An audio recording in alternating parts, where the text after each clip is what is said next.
Well, hello and welcome to Monday, the 25th of February 2013. This is week 4 of me living as close to 100% raw as I can possibly muster. I'm still at it, I'm still enjoying it, and it's drawing to a close rapidly. In 4 days' time, I will be turning 100% vegan for a month, which I'm looking forward to greatly.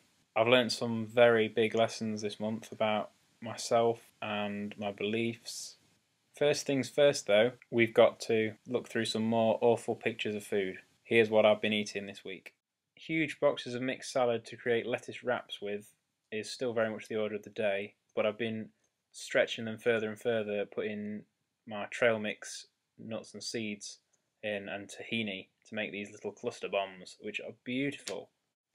Last week's mung bean sprouting experiment was a success and got included in all kinds of salads and this guacamole.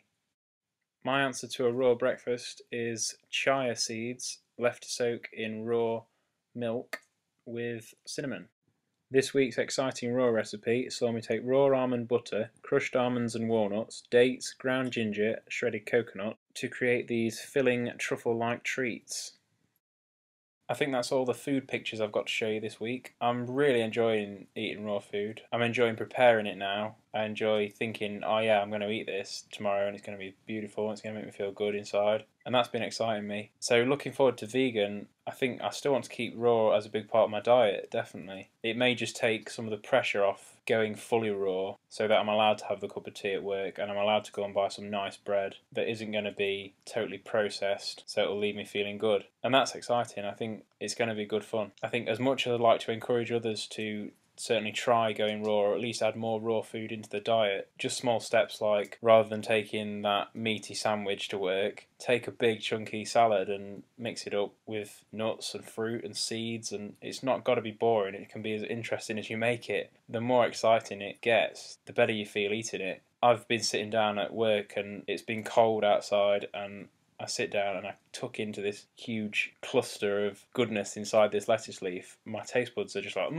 fantastic. But I think these things have got to be done in moderation. I don't think pushing them like I have been is the best approach. I think if you want to put more raw into your diet, fantastic, go for it. But don't feel obliged to totally go overboard with it. I think that is the issue with some of these things, is people get engrossed in them and they give their entire lives up to them. And okay, if that makes them happy, that's fine. But certainly I've got other things that I want to get on with as well. And I think having the freedom in my head of knowing that if I want to go and eat something a little bit different that is cooked, say, I can do it. There's no rule book, but taking the pressure off from where I've been for this month, I know it's going to be a lot easier and a lot more fun. It's going to get better all the while. So, amongst other things, I've been asked to tell you about some of the side effects of going fully raw. Again, I would encourage you to try it, certainly to a manageable degree for you personally. So you don't have to go all out, you don't have to go as far as I have with it, but just get a feel for having raw food and naked flavours, if you like. One of the issues that I've come up against physically is wind. It's been awful, absolutely awful,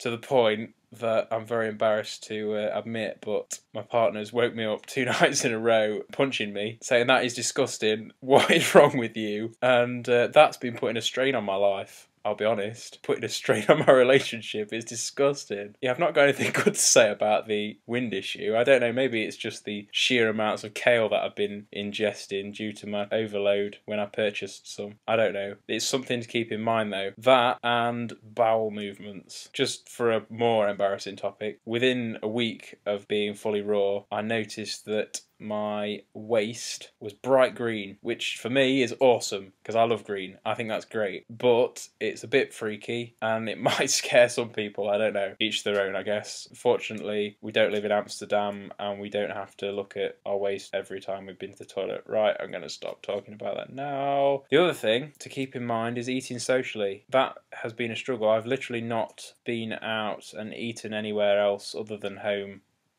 and work. Obviously that doesn't really count as social eating because you take what you've prepared. But I certainly haven't been to any restaurants or had any takeaway food, that sort of thing, because it's just not out there. I don't live in a city that is surrounded by beautiful, wonderful things that are here and happening. I live in a small area which has not got a lot to offer food-wise. So unless you can recruit like-minded foodies and all have raw dinners, then it's something you're going to have to come up against. You can't go to a restaurant and expect to find delicious raw food. So at that point, you've got to question how far you want to go with it. Do you want to be a purist and take it to a religious-like degree where you shun all food that has been cooked, or do you allow yourself to enjoy a meal with others, which personally I see nothing wrong with. So they're things to definitely keep in mind if you're making the choice to put more raw into your diet. I certainly would encourage it. I've been feeling fantastic, and I'm now a little worried about going vegan, whether or not I could slip into eating a lot more processed food again. Crisps are technically vegan quite often, but does that mean they're good for you? Probably not in large quantities. Again, moderation. I think moderation is probably key. So other than that, I've got 4 days left of being raw. I'm going vegan on Friday, the 1st of March. That'll be good. I've been up to some quite exciting things this week, one of which I can't tell you about, but I hopefully will when it is completed. Well, I will do when it's completed. And another thing was, after I went to North Devon and slept in my car on Friday night, went surfing in the snow and drove home again, on Saturday afternoon I went to a photo shoot